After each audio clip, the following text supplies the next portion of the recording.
Thanks for tuning in to Men for the Win, a podcast hosted by David Kufis and Dan Thompson, two avid fans who appreciate well-played baseball, especially when it's done by the Twins. Men for the Win is sponsored by the Grand Group with Edina Realty. Are you looking to purchase a new home in the Twin Cities area? Or perhaps you're trying to sell your current home? Whether you're upsizing or downsizing, the Grand Group with Edina Realty will meet all of your housing needs. Contact the Grand Group by emailing thegrand, G-R-A-N, group at edinarealty.com or call them by phone at 612-817-8751. The Grand Group with Edina Realty, 7-time Minneapolis-St. Paul Magazine Super Agent Award winners. On this episode, David and Dan discuss the Twins' opening to the full squad workouts for your 2025 Minnesota Twins. Thanks for listening. Enjoy. Thanks for tuning in to Men for the Win. My name is David Kufis. With me, as always, is Dan Thompson. It's finally here. Pitchers and catchers have been in town since Thursday, but Dan, Monday morning, the Twins' full squad will be there in gear.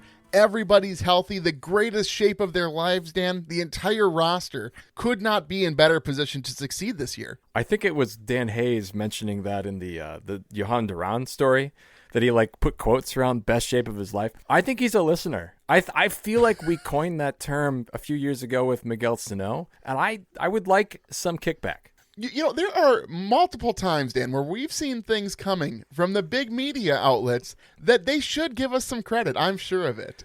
Well, okay, I wanted to say that. So I keep watching these videos of Matt Cantorino throwing a baseball. You know, it's the greatest thing ever. And I can't help but think of the seats that you have, David, right over the bullpen, and your ability to look down, man, and to see them throwing a baseball. I just am not as excited about those clips as I ought to be. Should I be analyzing arm angles and pulling out my radar? Would my Thermapen work to see how fast that pitch is coming? For those of you who don't know what a Thermapen is, Dan, just a little inside baseball here. Dan's a kitchen snob. If you didn't know, now you know. Don't you have one too? You asked me once what's the best one, and I told you, and you got one. Folks, no joke. I used it at Dan's house, and I texted him a month later, and I said, hey, man, what brand is your meat thermometer? And how fast he returned that text made me know this is an expensive meat thermometer, because who knows the brand of their meat thermometer, Dan? Nobody. Anybody who watches America's Test Kitchen as much as we do, I think, you know that Thermapen. Yes. You know what it is. Yes. Anyway, as I was trying to say, Dan Thompson, I do want to give a big shout out to the writers for The Athletic, specifically between Hayes and Gleeman, and then also the new Twins beat writer here. I really appreciate the effort that these guys go to get stories, to keep us up to date on all the happenings of spring training. And I think if you don't subscribe to The Athletic, we're not sponsored by them or anything, but I just think it's great writing, and you should be if you're not. Sorry, I'm looking at the weather in Minneapolis right now on the weatherchannel.com app that we are not sponsored by, and just seeing it looks pretty cold. Really hitting to sponsors. It looks pretty cold in Minnesota. Is that a low of negative 13, negative 17 coming up? This is not a service that Dan Hayes and Aaron Gleeman are doing. They're on vacation, David, in Florida. I suppose that's a reasonable take. Anyway, the purpose of this show, folks, really is just to talk about the roster and what guys are in camp currently. Because our last show, we talked a lot about the moves that the Twins have made. Please go back and listen if you haven't. Get our thoughts on those big name signings that the Twins have done. But real quick, a quick note on that, though, actually. I didn't realize that Harrison Bader was the highest ranked center field free agent per MLB.com. Did you know that, Dan? No, but is Juan Soto just not count as a center fielder anymore? Oh, he's a right fielder. He's a right fielder. Yeah, he's a right fielder, not center fielder. As far as center fielders go. I didn't know that. I guess the market's pretty thin. Who knew how hard it was to play center field? Do you know who's number 2 without looking? Is it not Michael Taylor? It's Michael Taylor, dude. Oh, man. That's, if any Twins fan doesn't appreciate Byron Buxton and the, $10 million they're paying him, or $20 million or whatever it is a year, that's when they should appreciate it now. Yeah, we had a comment, actually. We ran a clip of the show about the Harrison Bader signing. And I, Dan, inadvertently, how dare I say I was excited about that signing. And I got just absolutely lambasted for my take that I was excited about this signing that doesn't move the needle at all. And to my perspective, Dan, I would say the reason I was excited is, first of all, we know who's going to play center when Buxton is out. That's what makes this the most exciting. And secondly, the fact that they could sign anybody, Dan, knowing the poll ads have put the team up for sale, if that's not exciting to you, Dan, I mean, that's the ceiling of excitement that this Twins front office was going to offer us all offseason.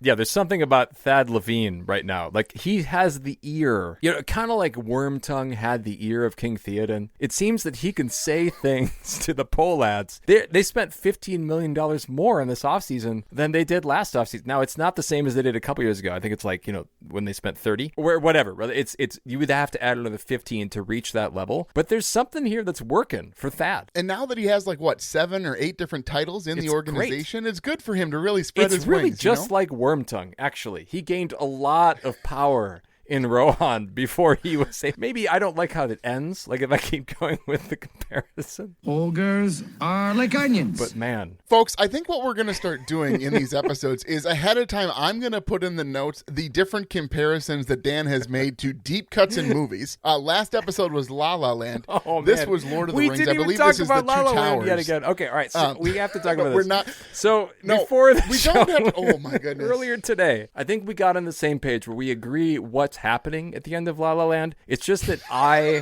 have a different feeling about the ending than you do. First of all, that's Dan trying his best to say that he's not wrong, when in his heart of hearts, he knows he's wrong. I am not wrong. We can't, Dan, nobody who listens to this show cares about La La Land in the way that we do. I don't even think that either of us care about La La Land. I care a lot about La La Land. We were talking about things that I care about beforehand, and La La Land is definitely one of the things that I do care about. Okay, enough of this absolute Have you no joy in your life? talk. Is there no song in your heart? I can tell you all the songs from La La Land. Those are nowhere near my heart. Yes, that's what I will tell you. So, real quick, couple of notes on ex-twins. Joey Gallo, Dan Former Thompson. twins. We call them former twins when they have Don't left. worry. I told you to not delete that sounder because we would get so much use out of it. No, I kept it. I kept it. He signed a, believe it or not, a minor league deal with the White Sox, Dan, which is just, I mean, if that doesn't increase the White Sox chance of success, I don't know what I was going to say, if he can't make the White Sox, then I think that career is officially over.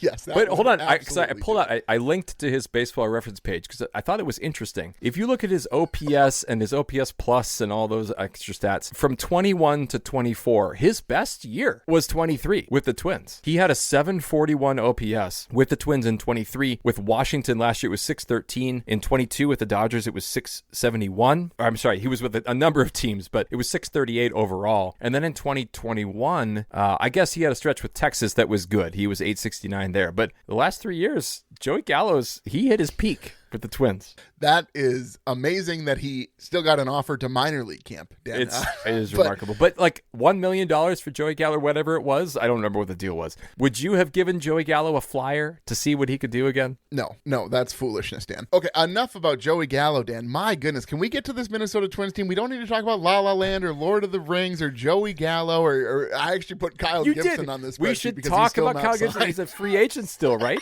He is. Him and Lance Lynn are both available. Which one would you take? I'd take Kyle Gibson. I think that he could still have success here as like a number 4 guy. Well, yeah, if you look at the rotation, I guess I don't disagree with you. It's Lopez, Ryan, Ober, Paddock, and Woods Richardson. My problem is that if you sign Kyle Gibson, are you just pushing off these decisions for later? Are you not getting what could be a good year out of Woods Richardson, but getting a mediocre year out of Kyle Gibson? Yeah, I'm not really serious. Oh, you're not? The signing. I don't think that. Oh. No, I don't think the rotation is where they need to address needs. I think that if you brought in another big reliever, I think that'd probably be helpful. And honestly, a first baseman, there's no first baseman left. But I have cooled on the Ty France signing a bit, I think. You made some valid points about letting a young guy, especially first base. Are you saying that I was right? Could you just say that a little bit louder? Hang on. No, that's not exactly what I'm saying. And I would argue on the listen back, I wasn't even that negative about your perspective. The center field wise, I think, yes, the Harrison Bader signing is far more important than the Ty France signing. But I think that looking at the Ty France numbers, even knowing the injury concerns from last season, that if he comes back to full health, I hope this works out to be a great signing. But I mean, yeah, what happens in the midpoint of the season when there's more at bats that should be given to these young guys? I wonder if Ty France, maybe he sees the end of the road here, Dan, come the trade deadline. I am not throwing away my shot.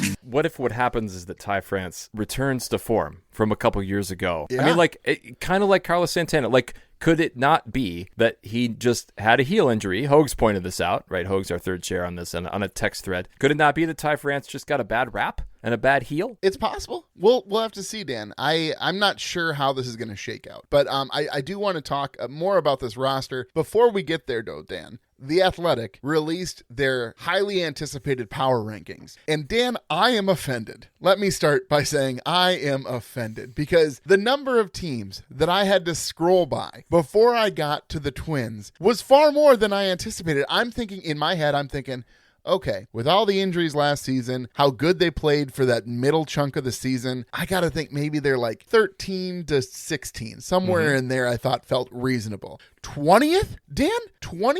Behind every other team in the AL Central? And to be fair, the writers did say it's because the team can't stay healthy, which, my goodness, it's hard to debate against health at You may this have point. forgotten, but the Chicago White Sox were lower. Like, they were not up above the Twins on this list. Didn't I say that? You said Didn't I say every everybody but the Central White Sox? team. That was not... Oh, man. That's how it felt, Dan. That's how much it hurt. It felt like they said that the White Sox were better than the Twins. That's how much it hurt. Here, I guess, okay, so I will phrase it this way. I don't think they're lower than any of the teams below them, and I'll quickly say it. So the Giants, the Rays, the Pirates, the Nats, the Cardinals, the Athletics, which notably don't have a city next to them like all the other ones, the Los Angeles Angels, the Rockies, the Marlins, and the White Sox. Like, you would agree that they have a better prospect than those teams, yes? Yeah, I think they're higher than some of the teams Well, that are above that's them, what I mean. Dan. So I'll name the next few. So the Blue Jays, the Brewers, the Reds, the Cubs, and the Royals. Would you say that they should be higher than those teams? Higher than some of those teams, I'd say. Dan. Because I think that's where the thought experiment, because I did the same thing. Like, I scrolled down to like 10, and I was like, all right, I could see the Twins at any point here. And then it was kind of like Aaron Rodgers waiting to get picked by the Packers, right? Like, the picks just kept going and going and going. That's kind of how I felt. But it was like, I could see the Reds probably being better than the Twins because of Terry Francona, obviously. And the Brewers... I knew you'd find a way to bring him in, Dan. I knew it. And then the Brewers, like, I don't know. The Brewers just always kind of seem to be good. They got Craig Counsell on them, but higher than the Blue Jays, certainly, and probably higher than the Cubs and maybe the Royals. But the Royals were they a playoff team like last year? Like, that's why it's so hard. They're pretenders. No, the Twins will beat the Royals more than they'll lose to the Royals this season. No question. But, like, the Royals did make the playoffs. Like, in 160, we talk about this, how 162 games is a crucible, right, to get you through to the end. And it's hard for me to say that the Royals weren't legitimate after that. Is that a Harry Potter No, the Crucible is a reference, Dan? musical in and of itself. Or it's not a musical, it's a play. Arthur Miller. Great play. Oh, I'm thinking Horcrux. I have That's a nothing but my different thing. name. Yeah, you should watch The Crucible. You really like it. I'm sure I won't, Dan. But yes, as offended as we may be, power rankings mean nothing, Dan, especially when no baseball has been played for games that count. That being said, let's take a look at the roster. Who's in camp? Who actually has a chance to make this roster? And honestly, I think the cleanest place to start is probably the relievers. I don't think there's much wiggle room here, Dan. Tell me if I'm wrong. I think it's Duran, Stewart, Jax, Topa, Alcala, Coulomb, Sands, and Tonkin. And Danny Coulomb, I'm sure we're not the first. Clearly, he will be called the Cooler, as Dan has christened him last episode. I couldn't have been the first one, though. Let's be honest. But yes. No, certainly But not. if there's one job in here that's safe, it's Duran. And if there's two, it's Jax. But if there's a third, it's Coulomb. Because he's the only lefty, I think, even on, like, aside from Funderburk, like, he's the only option other than the 40-man who's a lefty reliever. So, I mean, he's almost the only lefty. Actually, they are. Those are the only two lefties on the 40-man roster. Correct. There is a guy who got a non-roster invite, Misewicz. I don't know how to say his name. I'm leaning on Minkevich. Like, I'm looking at the previous poll that there was on the Twins. Hard to say. Tell you what, you get to the majors here and we'll learn how to say There you go. your name. Yeah. Well, even then with some of them, is it Vasquez? Yeah, that's, yeah. Vaz not going to be I knew here exactly that what much to longer. do, but in a much more real sense, I had no idea what to do. Anyway. So I think those are safe. But man. I would say, somebody like Louie Varland could definitely make the roster. And there's been a lot written about him. You can find it on the Star Tribune, also in the Athletic. But the name that I actually would bring up was brought up by Bobby Nightingale in the Star Tribune, Eiberson Castellano, who came from the Phillies to the Twins as a Rule 5 draft pick, because he is in an interesting spot. So the Rule 5 essentially means that if you pick a guy in this from a different team, he has to be on your major league roster or you have to give him back. And so that's the challenge here. What's interesting is that Castellano, according to the article here, had a 3.99 ERA in 103 2/3 innings last season, but that was split between Class A Advanced and Class AA. So he hasn't even pitched at AAA. So either the Twins say, yeah, we want to have you on our roster, or no, Phillies, you can take him back, which I think is like, I don't know if that's a lot of pressure on him exactly, but it certainly makes it interesting to think about whether he would be on the roster or not. Yeah, we'll have to see. And he was the Phillies minor league pitcher of the year last year. So, like, he certainly has some upside. The question is, will the Twins be committed to him enough to not have a guy like Tonkin or Sands, I would say, are the two, or even Topa, are the kind of the guys maybe lower on the totem pole, or Alcala, because apparently Rocco doesn't like him. Honestly, Alcala, I think, might be the last man out because of that. Whatever Rocco's ill will is towards that man, I will not understand. I do think that Sands has sort of cemented himself. I mean, everything that I'm seeing in all of the articles are talking about what a great season he had last season. And Dan, maybe we were just so disappointed in how the season shook out towards the end there that I just maybe didn't realize how confident and how solid his numbers were at the end of last season. There's something about saying that Sands is concrete that just makes me chuckle, David, with the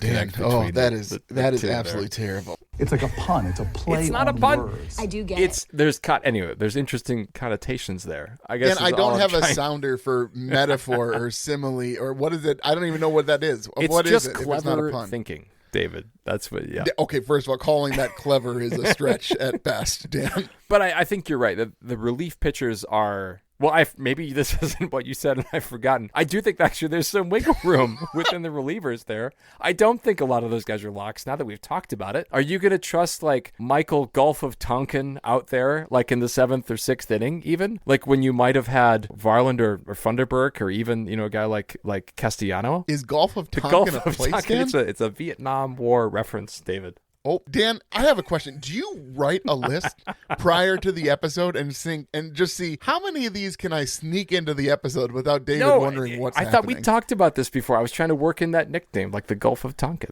Oh, man. Let's stick with the cooler, Dan. I think that's the end of your nicknaming days here. Well, yes, you are saying the opposite of what I'm saying. I'm saying that I think that the relief corps is primarily locked, and you are saying there's wiggle room. I guess I just don't see a lot of wiggle room there. I mean, Alcala, I honestly think could be the last man out, and Tonkin, because they brought him back on a contract, that makes me think that he's going to stick around. But I guess we'll have to see. Relief pitchers make what, like $900,000 a year? Like that's chump change, unless you're Emilio Pagan, right? And you have show great promise, you get a great deal. Oof, that's a name I don't want to talk too much about, Dan. That's some painful memories. So let's move to the rotation then. Clearly, Lopez a lock, Ryan a lock, Ober a lock, Paddock a lock. I think Woods Richardson is the guy who has a job to lose, and I think unless he gets destroyed in the spring, Dan, I think that he makes that 5th spot. But my goodness, isn't it so good to feel that we have legitimate major league ready options waiting in AAA in David Festa and Zebby Matthews? It really feels like 23. When Ober was waiting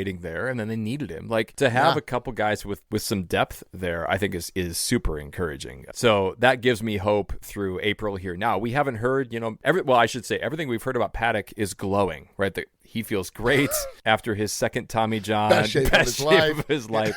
Which, by the way, did you see that Shohei Ohtani was throwing bullpens too? Did you watch that video? I don't have a Shohei love sounder made for you yet, Dan. Sorry. No, I didn't see that. He's not on my notifications that I follow. Yeah. So anyway, I mean, and especially to see that like Lopez, Ryan, and Ober are part of this rotation for the next 3 seasons, I think is super encouraging too. So I do think that the rotation is undoubtedly the strength of this team right now. Yeah, it's so fun to go into an offseason not saying that the Twins need to sign another starter. It's just a good place to be. So let's move into where there are perhaps some questions, Dan. So let's look at the starting lineup. I'm going to go in what I would consider most secure to least secure. So I'm going to say Buxton, obviously, Correa, Lewis, France, Wallner, Larnach, Jeffers, Castro, Vasquez, Bader, and then Miranda and Lee are who I'm putting at the bottom as far as most confident they make the roster. I do think I would add Ty France to that only because, as I'm reading the Star Tribune here, that his 1-year, $1 million deal is not guaranteed until he makes the roster out of spring training. And so if there's red flags there, if his heel's not healed, if you would. Oh, Dan, will you stop? It's like a pun. It's a play on words. I mean, that was almost too easy. Or if somebody like Eddie Julien, really steps up and shows that he can play a great first base. Oh, Canada. Then I think he's safe, I guess, if he can kind of make it through those hurdles. But I wouldn't necessarily say that he's guaranteed. That would be a very surprising move, honestly, if they didn't have him on the roster when they break spring training. To be honest, that thought didn't even really cross my mind. I assumed they're going into this season with Ty France on the roster as their everyday first baseman. And what Rocco has said, I guess, makes me sort of cement that in my mind that, yeah, he's going to be on the roster because Rocco said he's going to be playing a lot of baseball. So I think something pretty drastic in the spring would have to happen for him not not to break camp with the team, but anything's possible, Dan, and especially when you got this guy waiting in the wings here. I am not throwing away my shot. Jose Miranda, Dan Thompson. He's letting life punch him until he gets tired. I think, David, is the deal here. So we'll see. But there are a lot of other interesting names. So we've got Martin, Julien, Camargo, Rodriguez, Kersey Jr., Gasper, and Cartaya all on the 40-man as position players. I do think this is a spot, because there is one open spot, arguably, in the position players, that somebody could just show up. And Willie Castro kind of did this a couple years ago, right? Where he came to camp and he had a great camp. And sure enough, he's on the roster, and he's still on the roster. He's, arguably the fourth best or most important player on the team last year. He played more than anybody else. So I think that there legitimately is room for somebody to assert himself and say, hey, I want to be on this roster. And I think that is an important thing to have when you enter spring training, a spot for a guy who overachieves. Yeah, I do think that there's a balance to be struck, obviously, because you want these young guys to get at-bats at AAA. For me, the most intriguing prospect is Eddie Julien. And I just wonder, prospect, not prospect. Do you know what I'm saying? Yeah. Like using that in the general term, not as Eddie Julien as a prospect. I think that Eddie Julien, this is a very sink or swim season for him, because I think that either he makes strides or the Twins find a way to trade him away for somebody else, to a team that thinks that they can get him back to this whole lowercase g god of walks that he had in the minor title. I think he kind of reminds me of this guy. In the sense that, he's got to kind of prove that he earns a spot. And that was for Alex Kirilloff, by the way, who has recently retired. I think he has to be able to prove. Now, it seems weird to me that he would be so good, like he was at the end of 2 years ago, and be so bad last year. But we also didn't hear that there was, an injury or anything. So often you hear that, so-and-so was dealing with, a bruised elbow or something like that threw them off. And we didn't hear that about Eddie Julien. No, I mean, but to say that it was only a sophomore slump, you're right, seems unrealistic. That was an insane drop-off. That's what I don't get. I think Dan Hayes was even saying that. And it's I think the sophomore slump is, there's an element of that's just kind of a fiction that we have assigned to players that just don't play very well after that first season. So we'll see how he adapts. He's got great shirts, right? In spring training, we saw that last year during the Diamond Twins specials. He's got cool and interesting shirts. But does he actually have a sustainable career in the majors? I guess we're gonna find that out. Well, we have to find out if he swings at strikes. Yeah, is really the question. That's really the big. And I mean, that's what every other article about Eddie Julien is about. Why he watches so many strikes go down the middle of the zone. But isn't that just because he's confused? I don't know how. You don't know what to expect. You haven't done your preparation, and maybe the new batting coaches can help him in a way. I guess I wonder if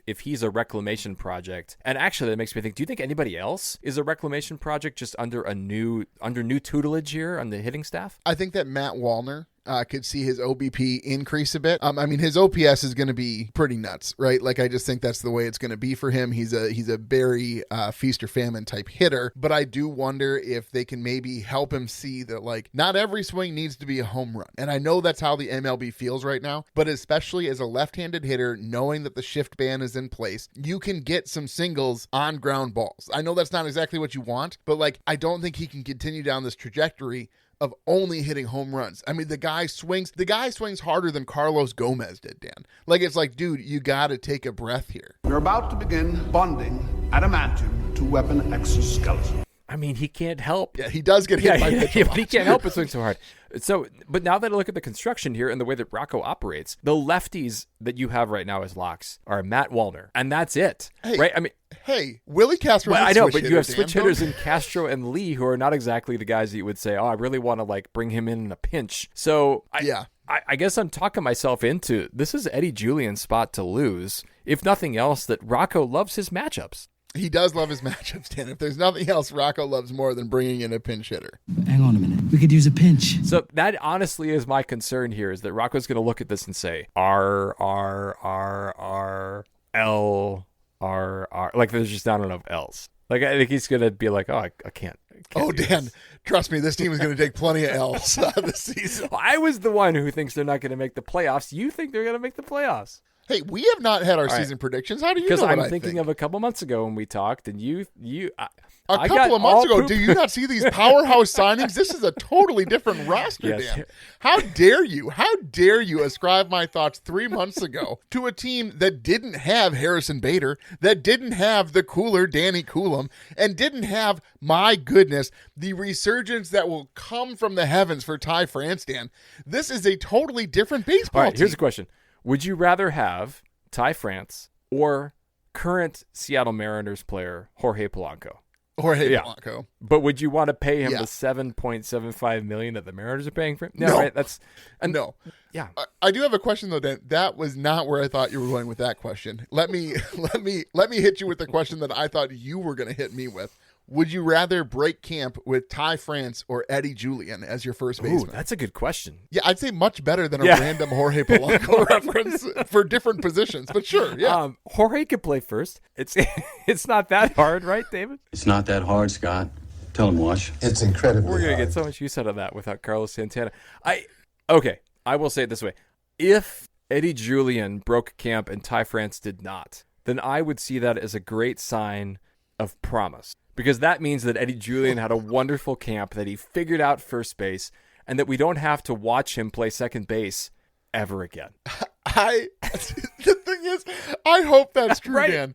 But all that was going through my head was when you were talking was that means Ty France's spring was like biblically bad, Dan. Like that's how terrible his spring But like, there's been a lot of bad signings by the Twins in situations like this, right? Brett Boone comes to mind, another former Mariners player who came to play for the Twins and had a very ill-fated summer with the Twins here. Like, just because a guy was good a couple years ago doesn't mean he's going to be good this year. Yeah, that is how baseball works, Dan. But isn't that concerning? Like, that's concerning with Harrison Bader even, and Ty France, and to an extent Danny Coulomb. Like, they're hoping that these guys are going to recapture the magic that they had before. And actually, when you look at this, I see a lot of Twins like that, right? I see, to an extent, Carlos Correa still, Royce Lewis, maybe not Matt Wallner, maybe not Trevor Larnach, but Miranda certainly. I think Lee, to an extent, that like his great years were at Cal Poly. Ryan Jeffers, who had a nice month. Willie Castro, who had a great 2023. Christian Vasquez, who had a wonderful, couple World Series with the Red Sox. And then Harrison Bader. Like, there is nobody on this. There's two guys that I just named who are coming off great years. And everybody else is like, that's concerning to me. You know what they say? Fool me once, strike one. But fool me twice, strike three. Like, tell me I'm not wrong. No, I agree that for this team to be productive and successful, it's going to take some steps forward and some health from guys who we have not seen that from previous. I will remind you, I have said, and I continue to stand by my statement, that Jose Miranda is going to be an absolute giant in this league. That's going to happen. You Dan said that Thompson. after his, 13 at-bat hitting streak or something like that, and then he was No, I terrible believe I after said that at the beginning of his 13 at-bat hitting streak. We were at the stadium, if you recall. We Dan. were. You never give me credit when I make calls. Ever do you give me credit. Now, need I remind you of the Detroit Tigers making the postseason call I had last season? Hogwash. That was something that it was a bet I made that bet. I was incorrect. I'm sorry. I was wrong about the Tigers. I'm annoyed that I was wrong about the Tigers. They made the playoffs? What Oh are you my talking? gosh. Are you I've being just facetious, forgotten Dan? that 3 Central teams made the playoffs, and none of them was the Twins. Yeah, not even neither. Man. It's none. It's none. Yeah, that was pretty disappointing. Yeah. I guess I will stand by my stance that I don't think this is a playoff team. I just see too many potential problems here and red Dan, flags. Stop! You're burying. No one's going to listen to our season preview, Dan. If you keep telling them all the goods ahead of time. We'll see. But there's only so many bullpen showings that I can see of Zebby Matthews to make me think that this is going to be a better team than it was last year. Oh, I'm not worried about the. Well, it's. I know I was using it as just an example of Eddie Julien running to first, on a soft grounder to second, and that's not the play that I'm worried about Eddie Julien making. No, yeah, I agree. The question marks are certainly on the offensive side of the ball. And I would argue the defensive side of the ball, there's still some question marks. Can Royce Lewis actually be a third baseman? That's a pretty big question mark. Can Carlos Correa stay on the field? Obviously, that's a big question. But I do think that, fundamentally, Like, Matt Wallner's playing right field. Like, okay, it's right field. And I know that Max Kepler made it look incredibly difficult just to get the clicks and the love. But I think he can handle right field. And so looking at left field, who do you got over there? Trevor Larnach? They'll all be fine, Dan. They're all going to be fine defensively. And now we have a solid backup. I'm only worried about the corner spots in the infield and their production at the plate. And I think you're right to be concerned about that. But I think that it's possible. I can see a path forward where this team is successful. Of course. Like, one can see a path, like, through a rainstorm. I'm not sure what my analogy is going to be here, Dave. Like, there's always a way. I just think that there are a lot of, like, trees falling down on the path through the forest that you just laid out. Yeah. You know what, Dan? We have lumberjacks. We're in Minnesota. We can cut through trees. No problem, Dan. We'll see. I guess, how would I say this? I feel a little less confident. I feel like I'm saying the same things that I was worried about last year with the exception of the rotation. But, like, there's just so many questions about health with this team. It's really hard to say when you're relying on a guy like Buxton, Correa, and Lewis, who have all had health problems. And this has been written about. I'm not coming up with this idea out of nowhere. And you don't see necessarily that big, hot prospect. I would say still that next year looks better when you've got Wally Jenkins, when you've got Keishel coming up, when you've got a couple more of these names kind of ready and hopefully MLB ready, then I'm more excited. I think next year's team will be fantastic. Maybe, but doesn't next year's team sort of depend on this year's team taking some steps forward? Otherwise, we're in the exact same spot next Yeah, I spring. guess that might be. I would be stunned if this wasn't a competitive team. I just, given the increased talent and ability in the AL Central, I think this is going to be a tougher road to hoe. I've already yelled at you about talking too much about our season preview show, but I was going through the rankings today and I was comparing that with the schedule that the Twins have laid out for them. This is my little taste of my season preview perspective, Dan. My goodness, the first half of this season, the Twins need to be leading the AL Central because the back half of this schedule, Dan, especially the last month of the season, is ridiculous. Diamondbacks, Yankees, Guardians, Rangers, Phillies. What? Who made that schedule? That's not fair. Yeah, that's going to be a tough test. But we'll see. You're talking about the beginning with the Cardinals, the White Sox, the Asterisks, the Royals, the Tigers. We'll get a decent sense of who this team is, and thank goodness they play most of those series away, so that you don't have to sit through a bunch of cold April baseball games. No. Well, with that, Dan, I think we've covered all we can until we get more information out of spring training. We'll have a couple of episodes, folks, here as the spring training games start rolling in. And if the Twins obviously make any other moves, we'll be quick to hop on. I'd be surprised. Gut check, Dan, do you think the Twins make any other moves before the start of the season? Well, we'll hope they trade away Vasquez. But other than that, I don't see too many moves being made. Everybody keeps saying that Chris Paddock is going to be traded, but we've never once seen like any team even like sniffing about. But don't worry, Dan. He's told us that he's going to make 35 starts this season. To Dan Hayes at The Athletic, he said that too. And I hope that Hayes, for Hayes' sake and his relationship in the clubhouse, I hope he kept a straight face. All right, well, I think with that, I'll send us out. Folks, if you like what you hear, please tell a friend. You can follow us on X at Min for the Win. You can find our Min for the Win Facebook and Instagram pages as well. Make sure you subscribe to the podcast on your favorite platforms so you're notified when new episodes are available. And if you could leave us a rating or a like, we'd greatly appreciate it. If you'd like to support the show further, you can find us on Patreon. The link is in the description. Thank you for listening, and as always, go Twins. That'll wrap up another episode of Men for the Win, a podcast hosted by David Kufis and Dan Thompson, two avid fans who appreciate well-played baseball, especially when it's done by the Twins. Thanks so much for listening, and as always, go Twins.